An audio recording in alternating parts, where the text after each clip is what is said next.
ಕಡೆಯದೊಂದು ಮಾತು ಹೇಳಿ ಮುಗಿಸ್ತೀನಿ ನಾನು ಇಲ್ಲಿಗೆ. ಭಾಳ ಒಂದು ಅದ್ಭುತವಾದ ಘಟನೆ ಅದು. ಆ ಘಟನೆ ಹೇಳಬೇಕು ಅಂದರೆ ಎಲ್ಲರೂ ಸನ್ಯಾಸಿ ಆಗಬೇಕು ಅಂತಲ್ಲ, ಚಲೋತ್ನಾಗ ಬದುಕ್ರಿ, ಪ್ರಾಮಾಣಿಕವಾಗಿ ಗಳಿಸ್ರಿ. ಆದರೆ ಪ್ರಾಮಾಣಿಕವಾಗಿ ಗಳಿಸುವಾಗ ನಿಮ್ಮ ಪಕ್ಕದಲ್ಲಿ ಕೂತವ್ರ ಕಣ್ಣಾಗ ನೀರು ಬಂದರೆ ವಸ್ತ್ರ ತೆಗೆದು ಒರೆಸುವಷ್ಟಾದ್ರೂ ಮನುಷ್ಯತ್ವ ಇಲ್ಲ ಅಂದರೆ ನಮ್ಮ ಜೀವನಕ್ಕೆ ಯಾವ ಅರ್ಥನೂ ಇಲ್ಲ. ನಿಮಗೆ ಹೆಸರು ಬರಬೇಕಾದ್ರೆ, ನೀವು ದೊಡ್ಡವರು ಅಂತ ಆಗಬೇಕಾದ್ರೆ ನನ್ನ ಬಿಟ್ಟು ಹೊರಗಿನ ಬಗ್ಗೆ ಚಿಂತೆ ಮಾಡಬೇಕು. ನಾನು ಬೆಳಿತೀನಿ, ಆದರೆ ಮಂದಿಗೋಸ್ಕರ ಏನಾದರೂ ಮಾಡ್ತೀನಿ. ಹೋದ ಮೇಲೆ ಪ್ರಾಣಿ ಹೋಗ್ತಾವೆ, ಹುಳ ಹೋಗ್ತಾವೆ, ನಾಯಿ ಸತ್ತು ಹೋಗ್ತಾವೆ ರಸ್ತೆದಾಗ, ಯಾರೂ ನೆನಪಿಡೋದಿಲ್ಲ. ನಾನು ಹಾಗೆ ಆಗಬೇಕು, ಏನು ಚಲೋ ಆಗಬೇಕು. ನೆನೆಸ್ಬೇಕಂದ್ರೆ ನಾನು ಹೆಜ್ಜೆ ಗುರುತು ಮುಡಿಸಿ ಹೋಗ್ಬೇಕು ನೆಲದ ಮೇಲೆ. ಹೆಜ್ಜೆ ಗುರುತು ಮುಡಿಸ್ಬೇಕಾದ್ರೆ ಏನು ಮಾಡಬೇಕು?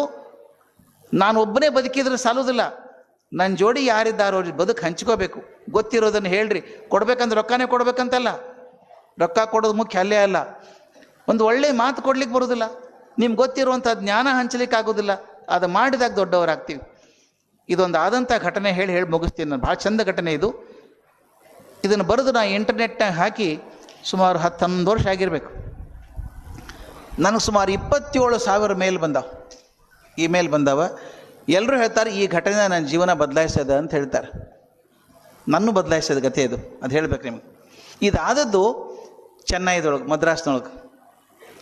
ನನ್ನ ಗೆಳೆಯ ಒಬ್ಬ ಹ್ಯೂಲೆಟ್ ಪ್ಯಾಕರ್ಡ್ ಅಂತ ಕಂಪ್ನಿಯೊಳಗೆ ಕೆಲಸ ಮಾಡ್ತಾನೆ. HP ಅಂತ ಕಂಪ್ನಿ ಅದು. ಅವ್ರಿಗೆ ಶನಿವಾರ ಭಾನುವಾರ ಸೂಟಿ ಇರ್ತದೆ.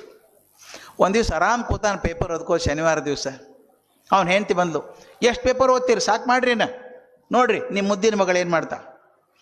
ಎಲ್ಲರ ಮನೆಯಾಗ ಆಗೋದೆ. ಮಗ ಮಗಳು ಏನರ ಚಲೋ ಕೆಲಸ ಮಾಡಿದ್ರೆ ಅಪ್ಪ ಅಮ್ಮ ಇಬ್ಬರು ಹೇಳ್ತಾರೆ ನನ್ನ ಮಗ ನನ್ನ ಮಗಳು. ಏನಾರ ಕೆಟ್ಟ ಕೆಲಸ ಮಾಡಿದರೆ ನೋಡ್ರಿ ನಿಮ್ಮ ಮಗ ನಿನ್ನ ಮಗಳು, ನಿಮ್ಮ ಮಗ ನಿನ್ನ ಮಗಳು ಬಂತ ತಕರಾರದ ಅಂತ ಗ್ಯಾರಂಟಿ ಅದು. ಇವ್ ಪೇಪರ್ ಇಟ್ಟು ನೋಡ್ದ, ಸಣ್ಣ ಹುಡುಗಿದ 6 ವರ್ಷದ್ದು, ಅಳ್ತಿತ್ತದು. ಯಾಕೆ ಅಳ್ತಾಳಕಿ? ಪೇಪರ್ ಇಟ್ಟು ಹೋಗಿ ಆಕೆ ಮಗ್ಲು ಕೂತ, ಆಕೆ ಭುಜದ ಮೇಲೆ ತನ್ನ ಕೈ ಹಾಕಿದ. ಪುಟ್ಟ ಹುಡುಗಿ ಯಾಕೆ ಅಳ್ತಾಳ ಅಂತ ಗೊತ್ತಾಗ್ಬೇಕಲ್ಲ. ಅವ್ನು ಗೊತ್ತಾಯ್ತು ಮಗ್ಲು ಕೂತಾಗ. ಹುಡುಗಿಗೆ ಮೊಸರನ್ನ ಕಂಡ್ರೆ ಆಗೋದಿಲ್ಲ, ಅವಾಗ ಮೊಸರನ್ನೇ ತಿನ್ನಬೇಕು ಅಂತ ಹಠ. ಕಲ್ಸ್ಕೊಂಬಂತಾರೆ, ತಿನ್ನು ಅಂತಾರೆ. ಆ ಹುಡುಗಿ ಒಲ್ಲೆ ಅಂತದ, ಅಮ್ಮ ತಿನ್ನಂತಾಳ. ಈ ಜಗಳ ನಡೆದಿತ್ತು, ಹುಡುಗಿ ಅಳತಿತ್ತು. ಇವೇನು ಮಾಡೋದು? ಅಪ್ಪ ಹೋಗಿ ಕೂತು, ಅಮ್ಮ ನನಗೋಸ್ಕರ 2 ಚಮಚ ತಿಂದ್ಬಿಡುವ, ಈ ತಿನ್ನಲಿಲ್ಲ ಅಂದ್ರೆ ನಿಮ್ಮಮ್ಮ ನಾನು ಬೈತಾಳೆ. ಹುಡುಗರು ಭಾಳ ಶಾಣೆ, ಈಗ ದಡ್ಡಲ್ಲ, ಭಯಂಕರ ಶಾಣೆ, ನಿಮಗೆಲ್ಲ ಗೊತ್ತಿರ್ತದೆ. ಆ ಹುಡುಗಿ ಏನು ಮಾಡಿದ್ಲು, ಆ ಹುಡುಗರಿಗೆ ಯಾವಾಗ ಹುಕ್ ಹಾಕಬೇಕು ಅಂತ ಗೊತ್ತಿರ್ತದೆ. ಅಪ್ಪ ಖುಷಿಯೊಳಗಿದ್ದ, ನನಗೆ ಗೊತ್ತಿದ್ದು, ಅಪ್ಪ 2 ಚಮಚ ಅಲ್ಲ ಇಡೀ ಬಾಟ್ಲನ್ನ ತಿಂದ್ಬಿಡ್ತೀನಿ, ನಾ ಕೇಳಿದ್ದು ಕೊಡಿಸ್ತೀಯಾ ಅಂದ. ಅಪ್ಪ ಖುಷಿಯೊಳಗಿದ್ದಲ್ಲ, ಕೊಡ್ತೀನಿ ಏನು ಬೇಕಾದ್ರು ಕೊಡ್ತೀನಿ ಅಂತ ಬ್ಲ್ಯಾಂಕ್ ಚೆಕ್ ಕೊಟ್ಬಿಟ್ಟ. ಆಕೆ ಗೊತ್ತಿತ್ತು ಅಪ್ಪ ಬರೀ ಮಾತಾಡ್ತಾನೆ, ಕೀಲಿಕೈ ಅಮ್ಮನ ಹತ್ರ ಅದ. ಆ ಅಮ್ಮನ ನೋಡಿದ್ಲು, ಅಮ್ಮ ಇನ್ನ ಗುರ್ರ ಅಂತಿದ್ಲು, ಸಿಟ್ಟಿನಾಗಿದ್ಲು. ಇನ್ನ ಮೊದಲು ತಿನ್ನು ಆಮೇಲೆ ಕೊಡಿಸ್ತೀನಿ ಅಂತ ಅಮ್ಮ ಅಂದ್ಲು. ಆ ಹುಡುಗಿ ಕಣ್ಣು ಒರೆಸ್ಕೊಂಡು ಗಬ ಇಡೀ ಬಾಟ್ಲನ್ನ ತಿಂತು. ಅಪ್ಪಗೆ ಸಂಕಟ ಆಗ್ತಿತ್ತು ಪಾಪ, ಅದಕ್ಕೆ ತಿನ್ನೋ ಮನಸ್ಸಿಲ್ಲ, ಅದೇನೋ ಬೇಕಾಗ್ಯದ, ಅದ್ರ ಸಲುವಾಗಿ ತಿಂತದಿದು. ತಿಂದ್ಲು ಹುಡುಗಿ, ಹೋಗಿ ಕೈ ಬಾಯಿ ತೊಳ್ಕೊಂಡು ನೀರು ಕುಡಿದು ಓಡಿ ಬಂದ್ಲು. ಅಪ್ಪ ಸೋಫಾದ ಮೇಲೆ ಕೂತಿದ್ದ. ಕಣ್ಮುಂದು ಚಿತ್ರ ಬರ್ಬೇಕು ನಿಮಗದು. ಸಣ್ಣ 5-6 ವರ್ಷ ಹುಡುಗಿ ಓಡಿ ಬಂದು ಹಾರಿ ಅಪ್ಪನ ತೊಡೆ ಮೇಲೆ ಕೂತ್ಕೊಂತು. ಮಕ್ಕಳಿಗೇನಾದರೂ ಬೇಕಾದಾಗ ಭಾಳ ಚಂದ ಇರ್ತಾವೆ ಮಕ್ಕಳು, ಏನ್ರಿ ಬೇಕಾದಾಗ ತನ್ನ 2 ಕೈ ಅಪ್ಪನ ಕುತ್ತಿಗೆ ಸುತ್ತ ಹಾಕಿ, ಅಪ್ಪ ನಾ ಕೇಳಿದ್ದು ಕೊಡಿಸ್ತೀಯಾ ಅಂದ್ಲು. ಎದಿ ದಸ್ ಅಂದ್ಬಿಡ್ತೀವಿ ಒಂದು. ಏನು ಉತ್ಸಾಹದಾಗ ಕೊಡಿಸ್ತೀವಿ, ಏನು ಬೇಕಾದ ಕೇಳಂದ್ಬಿಟ್ಟು ನಾ ಕೇಳಿದ್ದು ಎಲ್ಲಿ ಕೊಡಿಸೋದು, ನೋಡುವ ಕೊಡಿಸ್ತೀನಿ, ಆದರೆ ಭಾಳ ಕಾಸ್ಟ್ಲಿ ಕೇಳಬೇಡ, ಚೀಪ್ ಆಗಿರೋದ್ರ ಕೇಳು. ನಿಮ್ಮಪ್ಪ ಭಾಳ ಶ್ರೀಮಂತ ಅಲ್ಲಿ ನೋಡು. ಇಲ್ಲಪ್ಪ ಭಾಳ ಚೀಪ್ ಅದ ಇದು, ಹಂಗಾರೆ ಕೇಳು ಮಗಳ ಕೊಡಿಸ್ತೀನಿ ಅಂತ. ಆ ಹುಡುಗಿಗೆ ಎಚ್ಚರ ಆಯ್ತು, ಎಲ್ಲ ನನ್ನೇ ನೋಡ್ಲಿಕ್ಕೆ ಹತ್ಯಾರ ಅಂತ. ಯಾರ್ಯಾರಿದ್ರು ಕೋಲಿಯೊಳಗೆ? ಅಪ್ಪ, ಅವ್ವ, ಅವ್ವನವ್ವ, ಅಜ್ಜಿ, 3 ಮಂದಿ ಹಿಂಗೆ ನೋಡ್ತಿದ್ರೆ ಏನು ಕೇಳ್ತಾಳ ಅಂತ ತಿಳ್ಕೊಂಡು ತನ್ನ ಕೈ ಇನ್ನೂ ಬಿಗಿ ಮಾಡಿದ್ಲು ಅಪ್ಪನ ಕುತ್ತಿಗೆ ಸುತ್ತ. ತನ್ನ ಬಾಯಿ ಅಪ್ಪನ ಕಿವಿ ಹತ್ತಿರ ತಂದು, ಅಪ್ಪ ನಾಳೆ ಭಾನುವಾರ ಅಲ್ಲ ಅಂದ್ಲು. ಹೌದು ಭಾನುವಾರ, ಚಿಂತೆ ಮಾಡಬೇಡ, ನೀ ಕೇಳಿ ನಾ ಕೊಡಿಸ್ತೀನಿ ಅಂದ. ಹಂಗಾರ ನಾಳೆ ನನ್ನ ಸಲೂನಿಗೆ ಕರ್ಕೊಂಡು ನನ್ನ ತಲೆ ಬೋಳಿಸ್ಕೊಂಬರ್ತೀಯಾ ಅಂದ್ಲು. ಸಲೂನಿಗೆ ಕರ್ಕೊಂಡು ನನ್ನ ತಲೆ ಬೋಳಿಸ್ಕೊಂಬರ್ತೀಯಾ ಅಂದ್ಲು. ಅಂದ್ಕೂಲಿ ಇವಾಗ 230 ವೋಲ್ಟ್ ಸಾಕೆಟ್ನಾಗ ಬಟ್ ಹಾಕಿದಂಗೆ ಆತೀವ್. ಮನ್ಯಾಗ ಅವ್ವ ಅಜ್ಜಿ ನೆಲ ಬಿಟ್ಟು 3 ಫುಟ್ ಮ್ಯಾಲೆ ಹಾರಿದ್ರು. ಇದೇನು ಹುಡುಗಿ ತಲೆ ಬೋಳಿಸ್ಕೊಳ್ಳೋದು? ಅಸಹ್ಯ ಇದು ಆಗೋದಿಲ್ಲ. ಹುಡುಗಿ ತಲೆ ಬೋಳಿಸೋ ಆಗೋದಿಲ್ಲ. ಯಾಕದು ಅಪಶಕನದು. ಆ ಹುಡುಗಿ ನಂಗೆ ಬೇಕು ಅಂತ. ಅಪ್ಪ ತಲೆ ಯಾಕೆ ಬೋಳಿಸ್ಕೊತೀನಿ ನೀನು ಅಂದ. ನನಗೆ ಬೇಕು. ಯಾಕಂದ್ರೆ ಹೇಳಂಗಿಲ್ಲ. ಅಸಹ್ಯ ಕಾಣಿಸ್ತದ, ಕಾಣಿಸಿ ರಡ್ಡಿ ಇಲ್ಲ, ತಲೆ ಓಡಿಸ್ಕೋತೀನಿ. ಅವ ಎಲ್ಲ ಲಾಜಿಕ್ ಶುರು ಮಾಡಿದ. ನೋಡುವ, ಗುಂಡು ಮುಖ, ದೊಡ್ಡ ಕಣ್ಣು, ಉದ್ದು ಕೂದಲ, ಚಂದ ಕಾಣಿಸ್ತಿ ಗೊತ್ತದ. ಹುಡುಗಿ ತಲೆ ಬೋಸ್ಕೊಂಡ್ರೆ ಚಲೋ ಕಾಣಿಸ್ತದ ಬಿಡ್ತದೋ, ನಾ ಬಳಸ್ಕೋಬೇಕು. ಸಿಟ್ಟು ಬಂದು ಸಾರಿ ಆಗೋದಿಲ್ಲ ಮಾಡೋದಿಲ್ಲ ಅಂದ. ಆ ಹುಡುಗಿ ಒಳ್ಳೆ ಅತ್ಕೋತ ಹೇಳಿದ್ಲು, ಅಪ್ಪ ನಾನು ಹೋದ ವಾರ ನೀನು ಹರಿಶ್ಚಂದ್ರ ಕತೆ ಹೇಳಿದ್ದಿ. ಕತೆ ಹೇಳಿ ಏನು ಹೇಳಿದ್ದಿ? ಒಂದ್ಸಲ ಮಾತು ಕೊಟ್ರೆ ಹಂಗೆ ನಡ್ಕೋಬೇಕಂತ ಹೇಳಿದ್ದಿಲ್ಲ. ಈಗ ಮಾತು ಕೊಟ್ಟಿದ್ದೆ ನನಗೆ, ನಾ ಕೇಳಿದ್ದು ಕಾಸ್ಟ್ಲಿ ಇಲ್ಲ, ಚೀಪ್ ಅದ ಇದು. ಅಪ್ಪಂದ ಅಪೋಸಿಷನ್ ಪಾರ್ಟಿ ನೋಡ್ದ, ಹೆಂಡ್ತಿ ಅತ್ತಿ ಅಥವಾ ಮಾಡಿಸ್ತೀನಿ, ನಾಳೆ ಮಾಡಿಸ್ತೀನಿ ಅಂತ. ಮನ್ಯಾಗ ರಾತ್ರಿ ಕುರುಕ್ಷೇತ್ರ ಆಗಿರ್ಬೇಕಾವತ್ತ.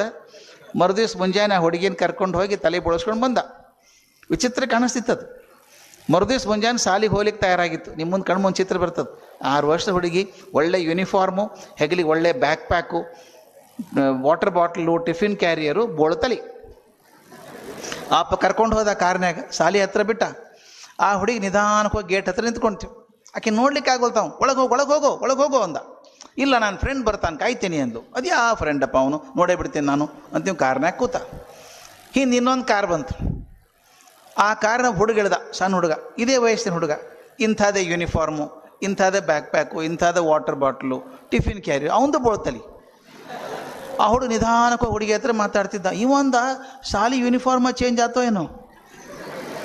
ಇವ್ ನೋಡಿದ್ರೆ ಅವತ್ತು ಹಿಂದಿನ ಕಾರ್ ಇತ್ತಲ್ಲ, ಆ ಕಾರಿಂದ ಹೆಣ್ಮಗಳು ಬಂದರು. ಅವರೇ ಡ್ರೈವ್ ಮಾಡ್ಕೊಂಬಂದದ್ದು. ಆಕೆ ಬಂದರು. ಆಕೆ ಕಣ್ಣಾಗ ಒಂದೇ ಸಮ ನೀರು ಇಳಿಲಿಕ್ಕತ್ತದ. ಬಂದು ಹುಡುಗಿ ಅಪ್ಪನ ಕೇಳಿದರು, ಸರ್ ಆ ಹುಡುಗಿ ನಿಮ್ಮ ಮಗಳೇನ್ರಿ? ಹೌದು, ನನ್ನ ಮಗಳಾಕಿ ಅಂದ. ಮಗಳಲ್ರಿ ಸರ್, ಅದು ಎಷ್ಟು ಜನ್ಮ ದೇವರಿಗೆ ಪ್ರಾರ್ಥನೆ ಮಾಡಿದ್ರು, ದೊಡ್ಡ ದೇವತೆ ನಿಮ್ಮ ಮಗಳಾಗಿ ಬಂದುಬಿಟ್ಟಾಳ. ನೀವು ಕೇಳಿಸ್ಕೋಲ್ಲ, ಆಕೆ ಹೇಳಿದ್ದೇನೆ.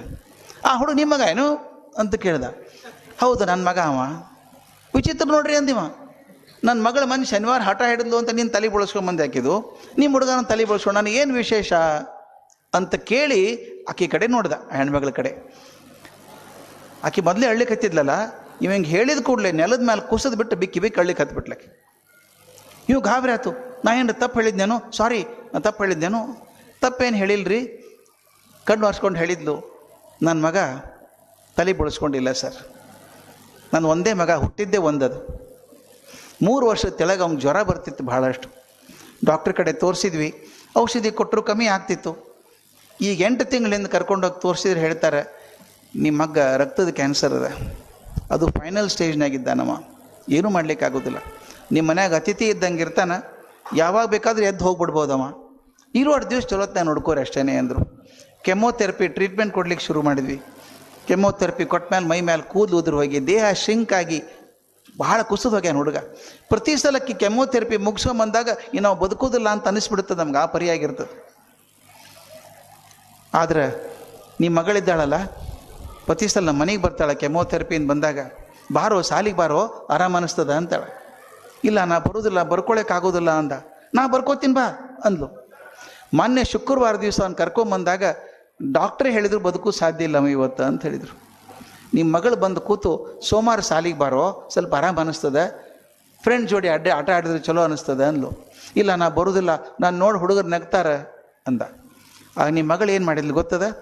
ತನ್ನ ಪುಟ್ಟ ಕೈಯನ್ನು ನನ್ನ ಮಗನ ಕೈ ಮೇಲೆ ಇಟ್ಟು, ನಾ ಆಣಿ ಮಾಡಿ ಹೇಳ್ತೀನಿ ಬಾ, ಯಾರೂ ನಗೋದಿಲ್ಲ ನೀನು ನೋಡಿ, ನೀನು ನೋಡಿ ನಗಲಾರ್ದಂಗೆ ಮಾಡ್ತೀನಿ ಬಾ, ನಾನು ನೋಡಿ ನಕ್ಕರು ಅಡ್ಡಿಲ್ಲ, ನೀನು ನೋಡಿ ನಗಲಾರ್ದಂಗೆ ಮಾಡ್ತೀನಿ ಬಾ ಅಂತ ಹೇಳಿದ್ಲು. ಆಕೆ ಯಾಕೆ ಹಂಗೆ ಹೇಳಿದ್ದು ನಮ್ಗೆ ಗೊತ್ತಾಗಲಿಲ್ಲ.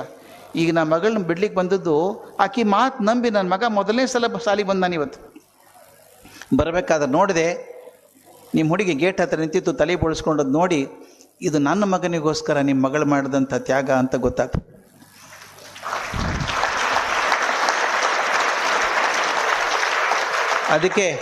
ಅದಕ್ಕೆ ಹೇಳಿದೆ ಸರ್, ಮಗಳಲ್ಲ ಆಕಿ ದೇವತೆ, ಎಷ್ಟು ಜನ್ಮ ಪ್ರಾರ್ಥನೆ ಮಾಡಿದ್ರು ದೇವರಿಗೆ ಅಂತ ಮಗಳು ಸಿಕ್ಕಾಳ ಅಂತ.